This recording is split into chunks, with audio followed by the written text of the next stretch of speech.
Dito sa Papa Dudut Stories, ikaw ay hindi nag-iisa.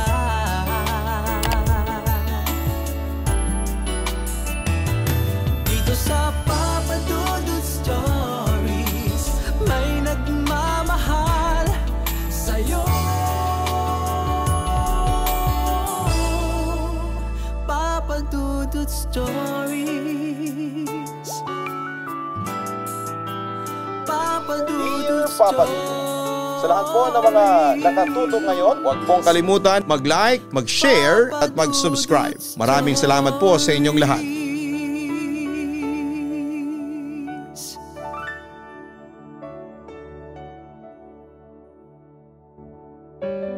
Halos lahat ng lugar sa mundo ay may sementeryo kung saan ay nakalagak ang mga mahal natin sa buhay. Sa iba ang sementeryo ay lugar na kinakatakutan, ngunit para sa karamihan, yon ay lugar para sa katahimikan ng mga kaluluwang nasa kabilang buhay na. Pero paano kung ang isang hindi inaasahang pangyayari may makilala ka sa lugar na yon at hindi mo alam kung totoong tao pa ba ang nakikita mo o isang ligaw na kaluluwa na naisin mo pa bang magpunta sa sementeryo? Dear Papa Dudut, gusto ko lamang pong ilahad ang karanasan ko bilang isang call center agent na madalas ay sa gabi nagtatrabaho.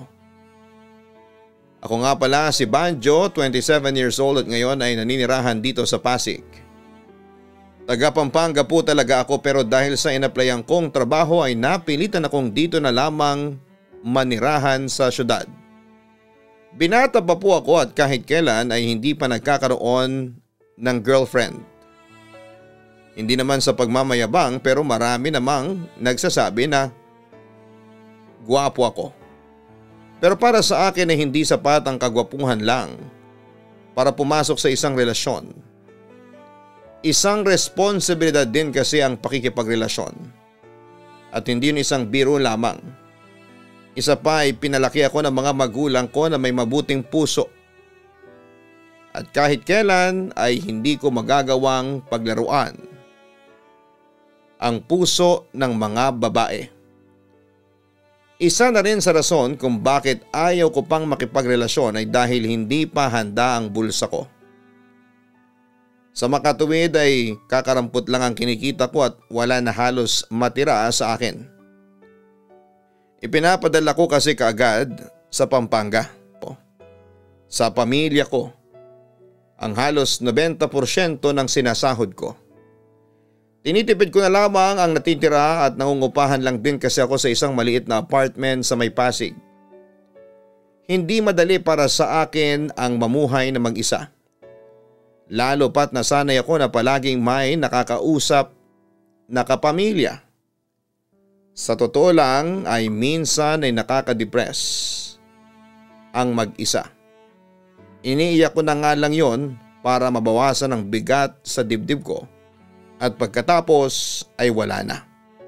Balik na ulit sa normal ang lahat na parang walang nangyari. Halos mabaliw ako sa sobrang lungkot pero kapag dumarating ang araw na yon ay palagi kong iniisip ang pamilya ko. May 3 pa kasi akong kapatid na nag-aaral. 2 sa kanila ay nasa high school at ang isa naman ay nasa college na. Ang nanay ko ay labandera lamang sa lugar namin at matagal nang patay ang ama naming simula nang pinanganak ang bunso kong kapatid. Inatake kasi ito sa puso dahil sa kaba noong nanganganak si nanay. Kaya heto bilang ako ang panganay at nakatapos ng vocational course ay pinili na lamang magtrabaho para sa pamilya. Gusto ko nga sanang ipagpatuloy pa ang pag-aaral ko. Pero mukhang malabo pa sa tubig ng Ilog Pasig na mangyari ang bagay na yon. Simula kasi nang magkolehiyo ang kapatid ko na sumunod sa akin ay sinubsob ko na ang sarili ko sa pagtatrabaho. Rumarakit din ako minsan sa mga bar bilang isang singer. Puyat ang kalaban ko sa trabaho. Pero wala akong magagawa dahil kapag tumigil ako at sumuko ay walang mapupuntahan ang buhay ko. Papa Dudut, kung hindi ninyo na itatanong ay magaling din akong kumanta. Sinubukan ko na rin mag-audition sa mga singing contest pero hindi ako pinapalad. Ganon nga talaga siguro kapag pinanganak kang malas. Wala naman akong magagawa doon, gusto ko rin sanang maging sikat na singer pagdating ng araw.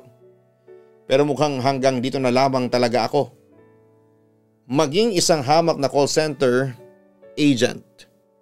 Hindi naman po sa minamalit ko ang trabaho ko pero gusto ko kasing mangarap ng mas mataas pa sa mga naabot ko. Gusto kong ipakita sa lahat ang natatangi kong talento. Kaya lang syempre sadyang sigurong mailap ang tadhana para sa akin. Maraming beses ko na rin sinubukan na mag-audition sa mga singing contest sa TV pero iisa lang ang palagi kong naririnig. Kulang daw ako sa star factor. Oo nga't gwapo ako pero hindi sapat yon para magpakilig ng mga manonood. Simula nga nang marinig ko yon ay tuluyan na akong pinanghinaan ng loob. Pakaramdam ko ay ang liit-liit ko. Kaya naman dahil doon ay pinili ko na lamang na kumanta sa mga bar para kahit papaano ay madagdagan ang kita ko at may padala sa pamilya ko. May mga pagkakataon naman na nakakatanggap ako ng tip sa mga customers ng bar na pinapasukan ko at yun na lamang ang ginagamit ko kapag may gusto akong bilhin para sa sarili ko. Pagkatapos ko namang kumanta sa bar ay dumidiretso na ako sa opisina para makipagbakbakan sa sangkatutak na calls ng mga customers. Aaminin ko minsan ko nang inisip na kitlin ang sarili kong buhay dahil sa sobrang depresyon na nararamdaman ko. Pero sa tuwing maaalala ko kung paano naghirap si inay para lamang makatapos ako ay baka kulang pa ang buhay ko bilang kabayaran sa sakripisyong ginawa niya sa aming magkakapatid. Akala ko nga noon kapag nakapagtrabaho ako rito sa Maynila ay gagaan na ang buhay namin. Pero mali pala ang inaasahan ko. Kakaiba ang buhay dito, bawat galaw ko ay may bayad. Kulang na nga lang ay pati ang hanging nalalanghap ko ay bayaran ko. Baka lalo lang akong malugmok at pulutin sa kung saan kapag nangyari yon. Minsan ay napapadaan ako sa sementeryo malapit sa inuupahan kong apartment. Along the way lang kasi yon at halos gabi-gabi ay nadaraanan ko ang puntod. Napapaisip na lamang ako minsan. Talaga bang tahimik na ang mga kaluluwa ng mga taong nakalibing na sa sementeryo? Hindi ko naman hinihiling na mapasama ako sa kanila pero kung mamamatay kaya ako, matatahimik ba talaga ako? Marami akong maiiwan kung sakaling sumakabilang buhay na ako. Hindi lang tao kundi pati na rin ang responsibilidad ko ay maiiwan ko. Ayaw ko namang makita ang nanay ko at ang mga kapatid ko na nagdurusa habang ako naman ay walang magawa dahil patay na ako. Gusto ko sanang masaksihan pa ang mga kapatid ko na umakyat ng stage habang sinasabitan ni inay ng medalya. Matatalino naman ang mga kapatid ko kaya kumpiyansa akong magagawa nilang bigyan ang nanay namin ng karangalan. Sa madalas na pagdaan ko sa sementeryo ay doon na rin ako nag-aabang ng tricycle papunta sa paradahan ng jeep. Masyado kasing mahal kung tatawag pa ako ng grab driver. Exercise na rin yon at pampagising sa nakakaantok naming trabaho. Minsan nga ay nalilate na ako sa opisina dahil sa bibihira ang tricycle na dumaraan sa lugar na yon. Natatakot daw ang mga driver na dumaan sa lugar na yon dahil puga daw di umano ng mga kaluluwa. Natatawa na lamang ako kapag narinig ko ang detanyang yon sa mga tricycle driver. Sa totoo lang ay imposible ang sinasabi nila. Naniniwala naman ako sa mga multo dahil minsan na rin akong nakakita noon. Pero ang sabi sa akin ng lolo ko sa Pampanga, kung saan daw namatay ang isang tao ay doon din daw siya madalas nagmumulto. Paano naman may magpapakitang kaluluwa sa sementeryo kung hindi naman sila doon namatay? Mas madalas pa nga akong makarinig ng kababalaghan sa mga ospital o mga lumang bahay dahil doon naman talaga madalas may namamatay. Pero sa sementeryo, mukhang malabo. Pero aaminin ko na ang creepy naman talaga ng itsura ng sementeryo. Kung iisipin nga ay mas matatakot pa ang mga karamihan sa ganong klase ng lugar dahil naroon ang mga katawan ng namatay. Kaya rin siguro yon ang ginagamit sa mga pelikula dahil sa nakakatakot nitong kapaligiran. Pero sobrang ironic talaga sa akin na kinakatakutan ng lahat ang sementeryo. Ginagamit pa itong simbolo ng Halloween. Kasi nga hindi naman talaga dapat katakutan ng lugar kung saan ay tahimik lang at walang manggugulo. Kung may oras nga lang ako ay tatambay pa ako sa sementeryo para lang makalayo sa maingay at magulong mundo ng Maynila. Isang gabi nga ay nag-aabang ako ng masasakyang tricycle doon pero halos 30 minutes nang nakakalipas ay wala pa ring dumaraan. Late na rin naman sa trabaho kaya naghintay na lamang ako. Bahala nang mapagalitan ng team leader namin, sanay na rin naman ako sa sermon niya pero bilahan mo lang ng kape ay lalamig na rin naman ang ulo nun.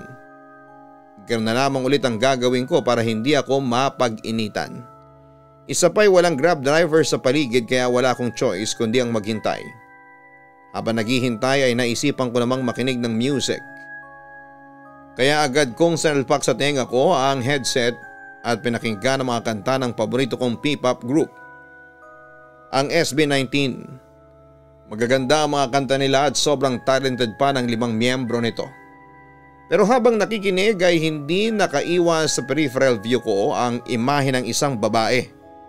Nagulat ako nang makitang may katabi na pala ako. Napatanong ako sa sarili ko, kanina pa ba siya roon? Ni hindi ko na malaya ang pagdating niya. Nang lingunin ko siya ay doon ko nasilayan ang mukha niya.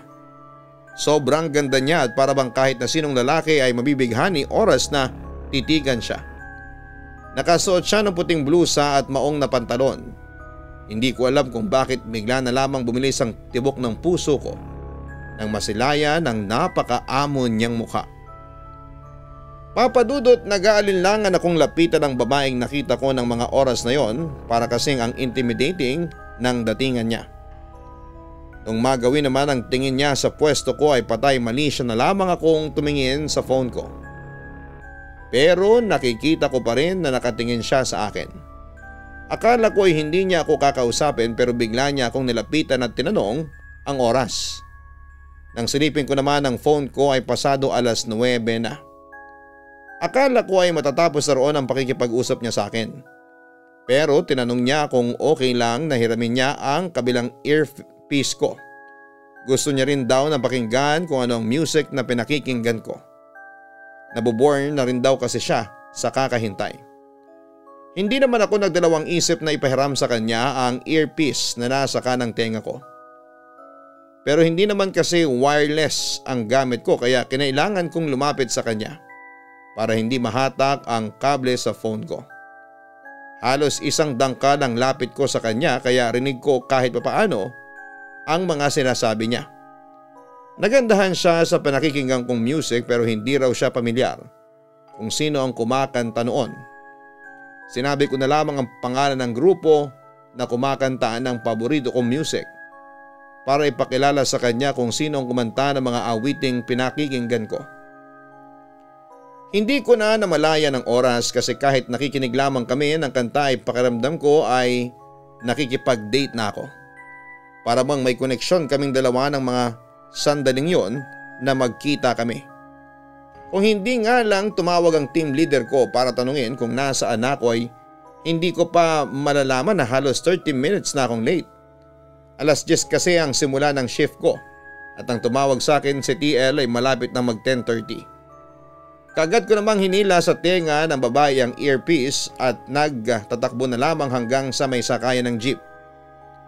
Kaya lang ay naisip ko na panibago na namang paghihintay ang gagawin ko kung sa terminal pa ako sasakay. Alam ko kasing pupunuin muna nila yon bago umalis. Wala nga akong nagawa kundi ang humanap ng Grab na ihahatid ako sa opisina sa lalong madaling panahon. Habang nakasakay ako sa sasakyan ay may bigla akong napagtanto. Hindi ko man lang nakuha ang pangalan ng babaeng kasama ko kanina at naitanong kung saan siya nakatira. Pero sana ay magkita pa kami. Tulad nga ng inaasahan, katakot-takot na sermon ang nadatnang ko sa pagdating ko ng opisina. Panibagong warning na naman ako dahil sa late na pagpasok.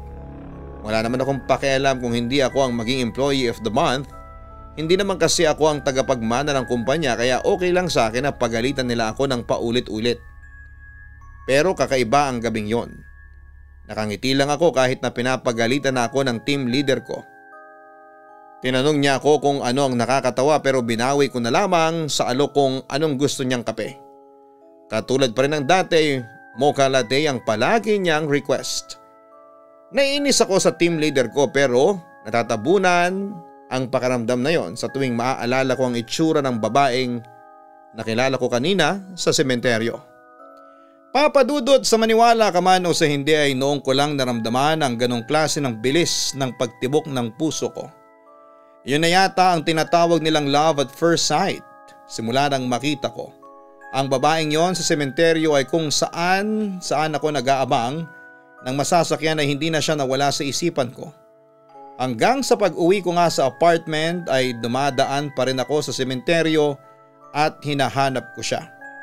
Nagbabaka sakali akong makita ko siya roon bago ako umuwi pero mukhang malabong magkita kami ulit dahil wala na siya roon. Pinagtanong ko naman kung may nakikita silang babae na madalas ding mag-abang ng sasakyan sa lugar na yon pero ang sinasabi lang nila sa akin ay ako lang naman daw ang madalas nilang nakikitang nag-aabang sa harapan ng sementeryo. Siguro yun ang unang pagkakataon niya na maghintay, pumunta roon kaya nila hindi nakilala. Biguman ako na mahanap siya noong araw na yon ay malaki pa rin ang pag-asa ko na magkikita kami ulit ng napakagandang babaeng yon. Baka kapag naghintay ulit ako sa gabi ay makita ko ulit siya. Hindi pa rin ako nawawala ng pag-asa, Papa Dudut. At kung sakaling magkita kami ulit ay hindi ko na palalagpasin ang pagkakataong alamin ang pangalan niya at kuhanin ang address niya. Pero umaasa rin ako na sana'y wala pa siyang boyfriend o asawa. Ayaw ko namang makasira ng relasyon kung sakaling mangahasa kong ligawan ko siya. Oo, sinabi ko noong una na hindi pa ako handang makipagrelasyon. Pero anong malay natin? Baka sa pagkakataong ito ay siya na ang babaeng unang makakapagpatibok ng puso ko. Inisip ko pa nga kung anong susuotin ko sa pagpasok. Kailangan ko yung paghandaan dahil baka nga magkita kami sa gabing yon. Gusto kong ma-impress siya sa akin oras na makaharap ko ulit siya. Kaya naman sinuot ko ang bago kong biling polo at ginamit ang mamahaling pabangong regalo sa akin ng kaibigan ko. Yun ang unang beses kong nagtagal ng halos 10 minuto sa salamin. Sinigurado kong gwapo ako sa araw na yon at napansin naman ng mga kapitbahay ko ang forma ko habang naglalakad patungo sa paborito kong hintayan ng sasakyan. Nang makarating naman ako sa lugar ay wala akong nakitang tao. Tulad ng nakaraan ay tahimik lang ang harap ng sementeryo. Nakaramdam pa nga ako ng pagkadismaya dahil nasayang lang ang paghahanda ko noong mga oras na yon. Inagahan ko pa naman ang pagpunta sa sementeryo dahil baka naroon na siya. Pero wala akong nadatnan kahit na anino niya. Sa pagkadismaya ay napaupo na lamang ako sa bench. Muli kong sinalpak sa tenga ko ang earphone at tulad ng nakasanayan, nakinig na lamang ako ng paborito kong music. Pero hindi ko inaasahan na sa gitna ng aking pakikinig sa nakaka-relax na music ay maririnig ko ang isang pamilyar na boses. Tinanong pa nito kung pwede ba raw ulit makinig ng music gamit ang isang earpiece ko. Wala akong naisagot sa mga oras na yon, Papa Dudut. Pakiramdam ko ay napakaswerte ko at nakita ko ulit siya. Tumango na lamang ako sa tanong niya bago inabot ang kabilang earpiece ko. Nang umiti siya sa akin ay halos matunaw na ako. Ganun pala ang feeling. Parang bumabagal ang oras kapag nakasama mo ang taong gustong gusto mo. Hindi ko alam kung saan ko sisimulan ang usapan naming dalawa at ang tangi ko na lamang nagawa ay sabihin ang pangalan ko sa kanya para makapagpakilala. Nang tanungin ko naman ang pangalan niya ay doon ko nalaman na siya pala si Grace. Hindi ko na rin pinalagpas ang pagkakataon na tanungin kung saan siya nakatira. pero ang tangi lang niyang naging sagot ay sa malapit lang daw. Napalitan ng saya ang pagkadismayang nararamdaman ko. Dahil ko pa nga yata ang tumama sa loto at gusto kong magkatalon sa mga oras na yon, pero baka mawirduhan siya sa akin kapag ginawa ko yon. Pero iisa lang ang napansin ko na mga oras na yon. Suot pa rin niya ang blusa na suot niya noong unang gabi kaming magkita. Hindi ko na lamang yon pinansin dahil baka paborito talaga niyang suotin ng damit na yon. Hindi ko na nga rin namalayan ang oras habang kakwentuhan ko siya. Isang tricycle na nga lang ang pumutol sa usapan namin nang dumaan ito sa harapan. Tinanong ng driver kung sasakay ba ako at tumango lamang ako, at pagkatapos ay tinanong ko si Grace kung gusto niyang sumabay. Hindi na raw dahil iba ang way niya. Sinabi ko na lamang na sana ay magkita ulit kami at makapagkwentuhan. Tinanong ko pa ang phone number niya, pero ang naging sagot lamang niya ay wala siyang cellphone. Matagal na raw kasi itong nasira at di na ako nangulit pa sa kanya, pero pinangako naman niya na magkikita ulit kami sa parehong lugar at oras. Muli pa akong tinanong ng tricycle driver kung sasakay daw ba talaga ako. Hindi na ako nangulit pa kay Grace dahil nagmamadali na rin ako. Baka kasi malate na naman ako at salubungin ang katakot-takot na sermon ng aming team leader. Naririndi na rin kasi ako sa kanya, kaya naman kahit gusto ko pa nga sanang makasama ng matagal si Grace ay wala akong nagawa kundi ang sumakay na. Halatang nagmamadali rin kasi ang driver, kaya nakailang ulit pa ito ng tanong sa akin kung sasakay ako. Nang makarating naman ako sa sakayan ng jeep ay tinanong ako ng driver kung sino raw yung kausap ko kanina sa sementeryo. Ang sinabi ko lang ay isang kaibigan na noong ko lang nakilala. Pero bago siya umalis ay binalaan niya ako na mag-ingat sa lugar na yon. At hanggat maaari huwag na akong mag-abang pa ng sasakyan doon. Nagtaka ako sa sinabi niya sa akin, pero naisip ko lamang na baka kaya niya yun nasabi ay dahil sa madilim ang lugar at walang masyadong dumaraan doon. Nagkibit balikat na nga lang ako sa mga narinig ko sa tricycle driver. Kaya ko naman kasing protektahan ang sarili ko kung sakaling may mga has na saktan ako. Dumaan nga ang mga gabing madalas na kaming nagkakasama ni Grace. Tumagal din ang 1 linggo ang kahit papaano ay marami na akong nalaman tungkol sa kanya. Sa loob pala ng sementeryo siya nakatira at matagal na raw siya roon kasama ang kanyang mga magulang. Ang mga kapatid naman niya ay may kanya-kanya ng pamilya. Sa halos 2 linggo naming pagkikita ay hindi ko man lang naitanong kung bakit sa gabi ko lang siya nakikita at hindi sa umaga. Sa tuwing maaalala ko kasi natanungin ang mga bagay na gusto kong malaman tungkol sa kanya ay nalilimutan ko yon. Eksakto kasi na may dumarating na tricycle at napuputol ang usapan naming dalawa. Papadudod, sa totoo lang ay gusto ko pa siyang makilala ng lubusan. Gusto ko ring ipakita sa kanya na malinis ang intensyon ko. Pero hindi ko alam kung sa paanong parang ko yon magagawa. Dahil nga sa abala ko sa trabaho ay hindi ko man lang siya madalaw sa tinitirhan niya. Hindi ko naman din maalala kung saan eksakto ang direksyon papunta sa kanila. Sinabi na niya yon sa akin noon pero nawala na sa isipan ko. Nagtataka rin ako kung bakit every time na may nasasakyan akong tricycle sa harapan ng sementeryo ay palagi akong binabalaan ng mga driver na mag-ingat sa lugar na yon. Ilang buwan na ako nag-aabang ng sasakyan doon pero hindi pa naman ako nakaranas na ma-hold up o kaya naman ay mapagdiskitahan. Kaya hindi ko maunawaan kung bakit lagi nila akong pinag-iingat. Nang muli nga kaming magkita ni Grace ay sinabi ko sa kanya na gusto ko siyang dalawin sa bahay nila at formal na magpakilala sa mga magulang niya bilang manliligaw. Sinabi ko na rin ang nararamdaman ko dahil ayaw ko nang pakawalan pa ang pagkakataon. Single naman daw siya at matagal na ring walang boyfriend. Sinaktan daw kasi siya ng huli niyang karelasyon at natakot na ulit siyang maghanap ng bago dahil baka matulad lamang sa dati. Pinangako ko naman sa kanya na hindi ako magiging katulad ng ex-boyfriend niya kung sakaling maging kami. Pumayag naman siya na manligaw ako at dalawin siya sa bahay nila. Kailangan ko lang daw maglaan ng oras para doon. Isa pa sa kondisyon niya ay sa gabi lang daw siya nakakalabas ng bahay dahil abala siya sa umaga. Wala namang problema sa akin yon dahil sanay naman akong lumabas sa gabi. Dahil doon ay nag-decide ako na mag-file ng leave sa trabaho. Hindi ko pa naman nagagamit ang natitira ko pang leave sa buwan na yon. Kaya lulubos-lubusin ko na. Pagkakataon ko na rin kasi yon para maipakita kay Grace at sa mga magulang niya ang totoo kong nararamdaman. Nasabi ko na rin sa sarili ko na handa na akong magmahal at sisiguraduhin ko na siya ang una at huling babaeng mamahalin ko. Pinayagan naman ako ng boss ko na mag-leave at gusto pa nga sanang kontrahin ng team leader ko ang pagpa-file ko ng leave pero na-approve na yon sa head office kaya wala na siyang nagawa pa. Halos buong araw ko naghanda para sa espesyal na gabi na matagal ko nang pinakahihintay. Namili pa nga ako ng mga lulutuin ko at damit na susuotin para lamang magpa-impress sa pamilya ni Grace. Gusto kong ipakita sa kanya na hindi siya magkakamali kung sakaling sagutin na niya ako. Hindi ko na rin kasi kayang patagalin pa ang araw na makasama ko siya.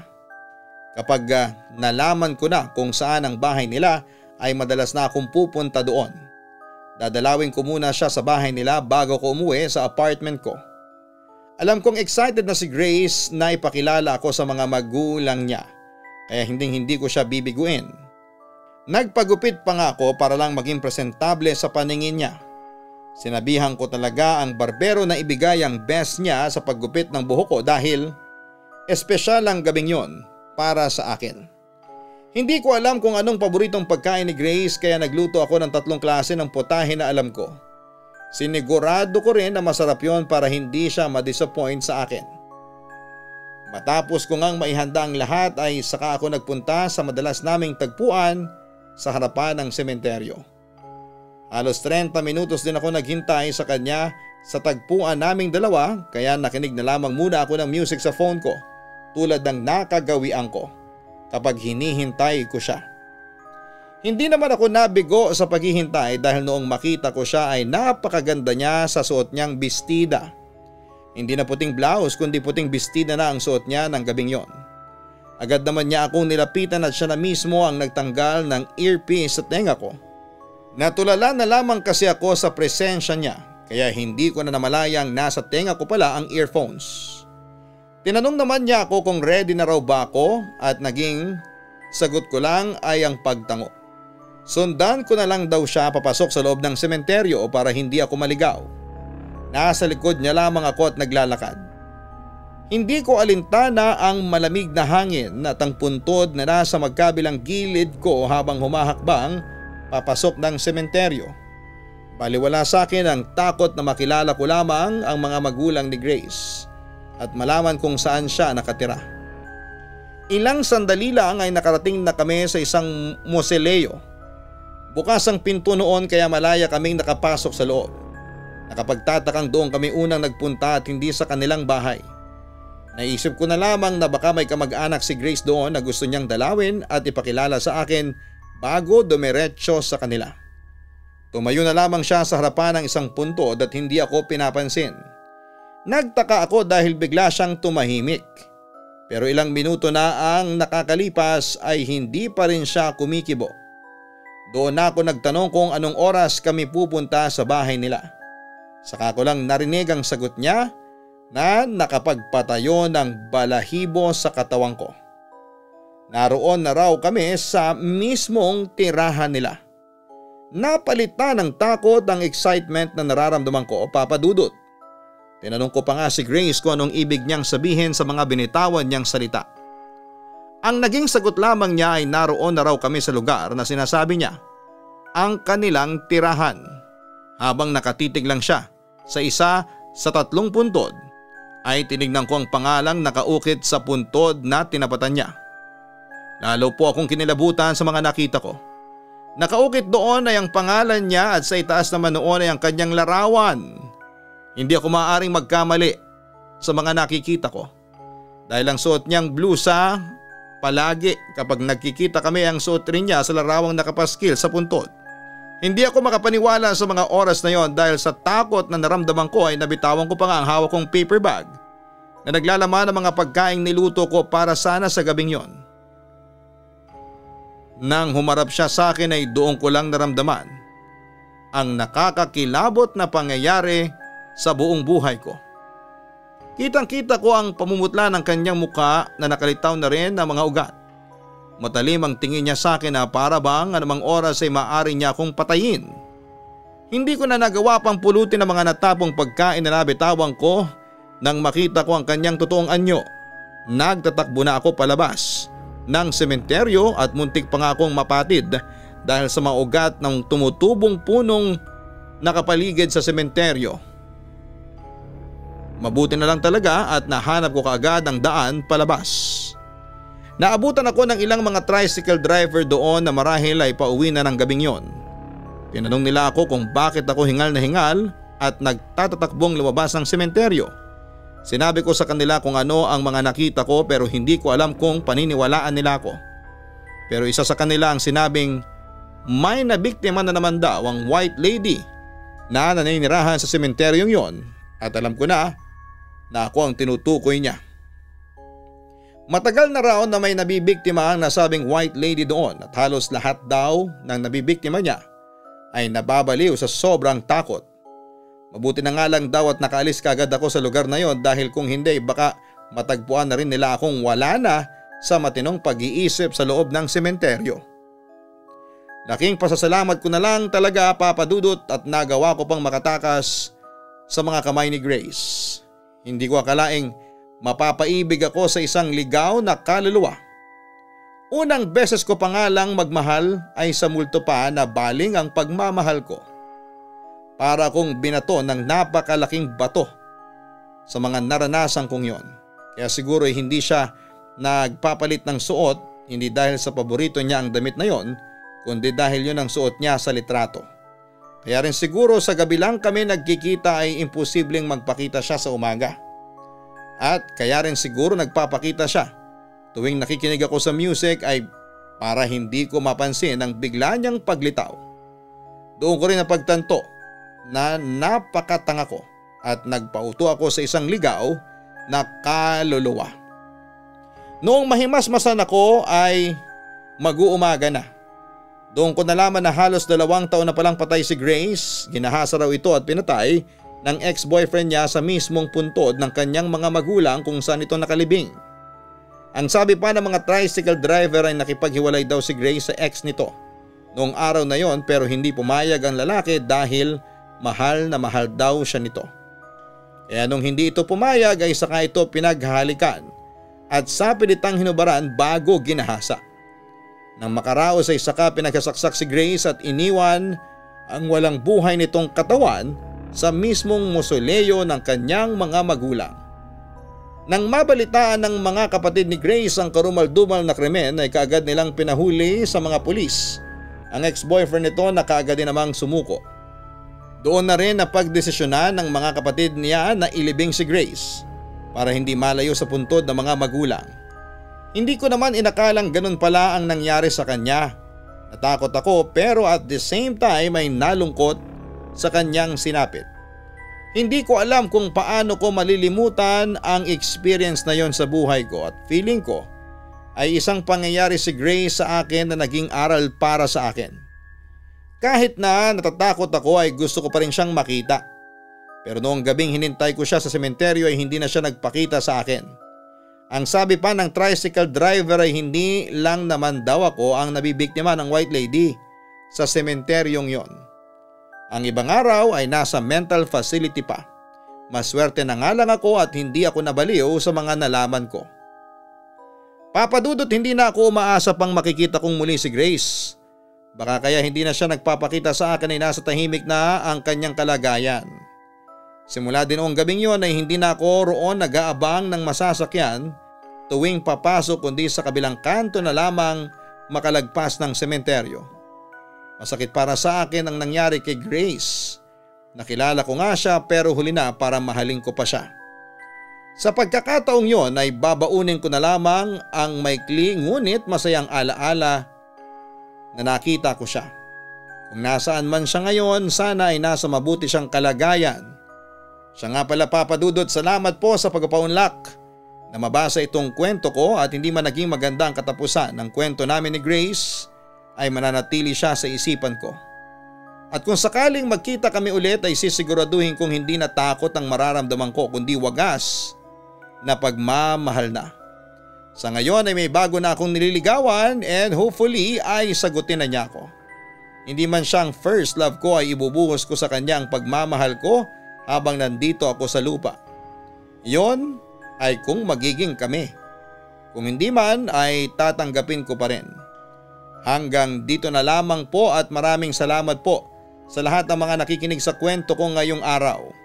Sana kapag nagkaroon ulit ako ng pagkakataon na sumulat sa inyo ay kwentong pag-ibig ko naman ang maibabahagi ko. Lubos na gumagalang, Banjo.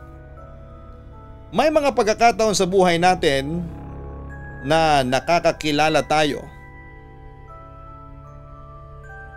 ng mga taong magpaparamdam sa atin na tayo ay espesyal. Yun bang masaya tayo kapag kasama at kausap sila? Pero hindi natin alam kung hanggang kailan nila ipaparamdam ang bagay na yon sa atin. Kaya naman kahit madali tayong mabulag sa pag-ibig ay huwag pa rin tayong magpadala dito. Hindi rin kasi natin may iwasan ang bagay na yon. Tulad na lamang na nangyari sa ating letter sender na si Banjo, nagmahal siya ng isang babaeng nagparamdam sa kanya na espesyal siya. Pero nagbago ang lahat ng matuklasan niya ang tunay na pagkatao ng babaeng yon. Hindi naging madali para sa kanya ang kalimutan ng lahat pero sa kabila ng mga nangyari ay hindi naman nawala ang nararamdaman niya para sa babaeng yon. Siguro hindi pa lang yon ang tamang oras para sa kanila. Hanggang sa muli, maraming salamat. Huwag kalimutan na mag-like, mag-share at mag-subscribe. Hanapin po at suportahan ang aming isa pang channel, ang Papa Dudut Family Vlogs, na kung saan nasa homepage ko po yan dito sa Papa Dudut YouTube channel. Scroll nyo lang po, makikita nyo po yung ibang channel ko sa suggestions. Papa Dudut Family po at ang Kaistorya. Maraming salamat po sa inyong lahat.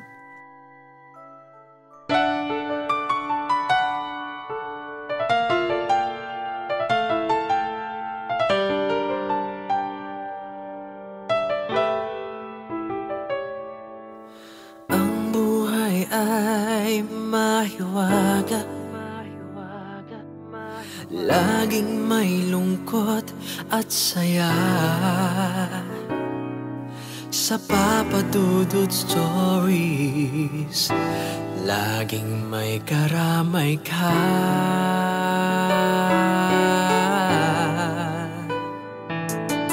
Mga problemang kay bigat,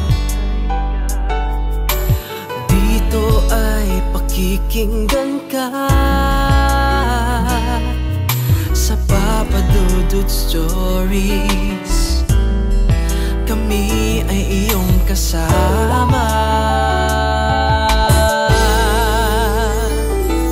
Dito sa Papa Dudut Stories, ikaw ay hindi nag-iisa.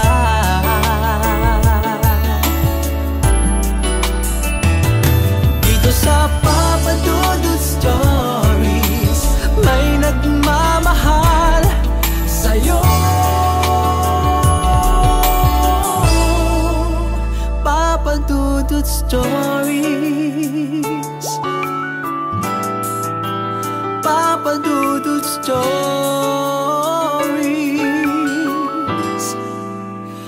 Papa Dudut Stories.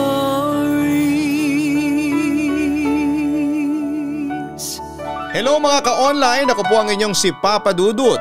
Huwag kalimutan na mag-like, mag-share at mag-subscribe. Pindutin ang notification bell para mas maraming video ang mapanood ninyo. Maraming salamat po sa inyong walang sawang pagtitiwala.